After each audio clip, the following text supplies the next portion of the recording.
I am Dr. K. Shanti, Professor, Department of Computer Science and Engineering, Rohini College of Engineering and Technology.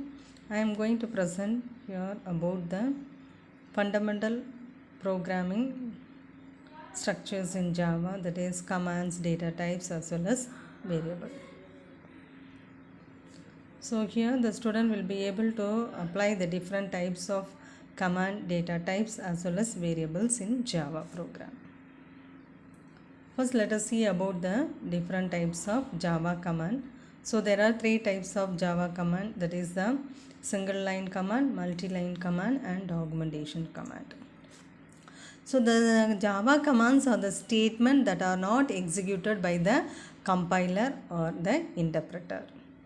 So it gives the information or explanation about the variable, methods or class or any statement that are available in the program. First, let us see about the single line command. It is used to command only single line. Okay.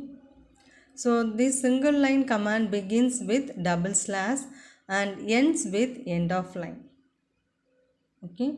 So the example we have given here, public class example, public static void main. Here u is a variable. So this line is not executed. Okay.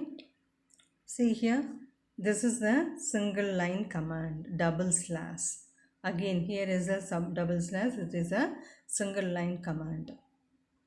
Okay.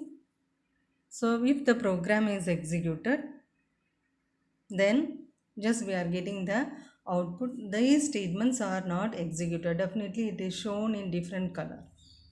Okay. So this is a single line statement. Next is the multi-lines command. So in multi-line command, the statement begins with slash star and ends with star slash. Okay, so in this program here, see to here, that is the command line is here and ends here. So these statements are not executed since it starts with slash star and ends with star slash. Okay, so if the program is executed, then here also see the statements are in this color.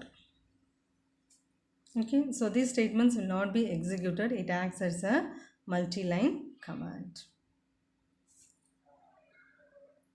Next is the documentation command.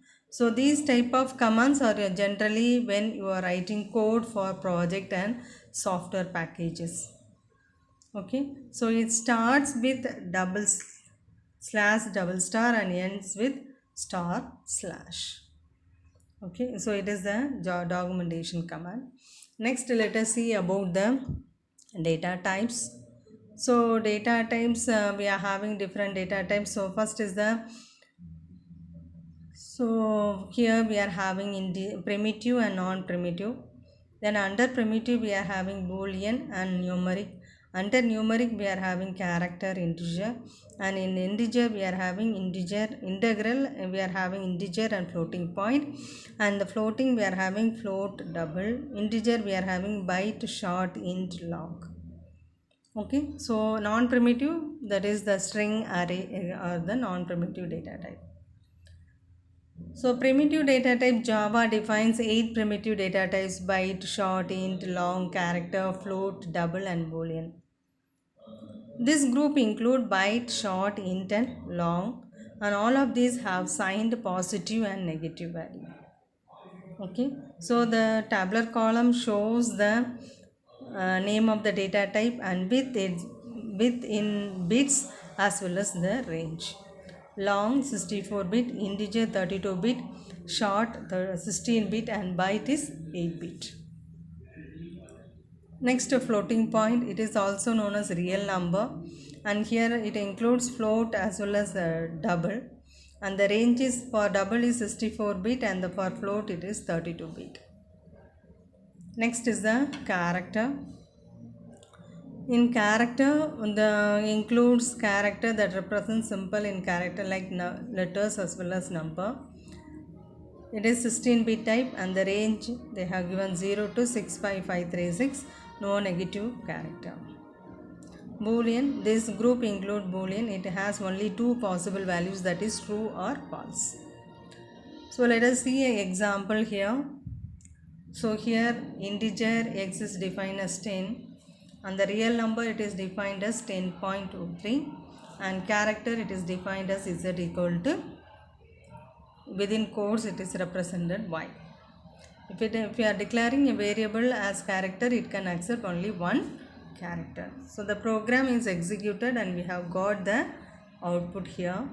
So integer, that is 10, float, that is 10.23 and character y. Okay. Next is the variable. A variable is a holder that holds the value while Java program is executed. So here this is the syntax for variable, that is data type variable values. So that is int a comma b comma c, where a, b, c are the variables. Next we are having different types of variables, that is local variable, instance variable and static variable. So first let us see about the local variable. So these variables are declared inside the method, constructor or block. Then these are created when the method and constructor or block are created, and it will be destroyed once that method or constructor or block is exits. Local variable are only visible within the declared method. Okay, then as a specifier they cannot use the local variable. Next, instance variable. These are created when the space is allocated for an object in a heap. And it is using the keyword new and destroyed when the object is destroyed.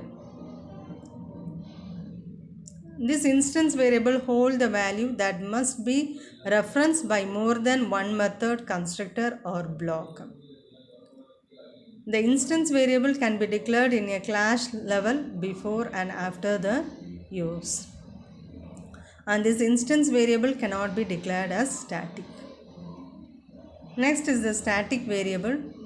Constants are variables that are declared as public, private, final and static. Static variable can be stored in the static memory. Visibility is same as instant variable. However, most of the static variable are declared public since they must be available for users or for the class. And the default value is 0, and for Boolean it is false, and object reference it is null. And this static variable cannot be local. Okay, so these are the thing about the variables. Next, this is the example. See here, example 2, area. Then A is given, A value is 10 and B value is 20. Then area of triangle A and B are multiplied, and after executing this program using the compiler, then we have got the output as 200. The same program is executed and we have got the output 200. Okay, thank you.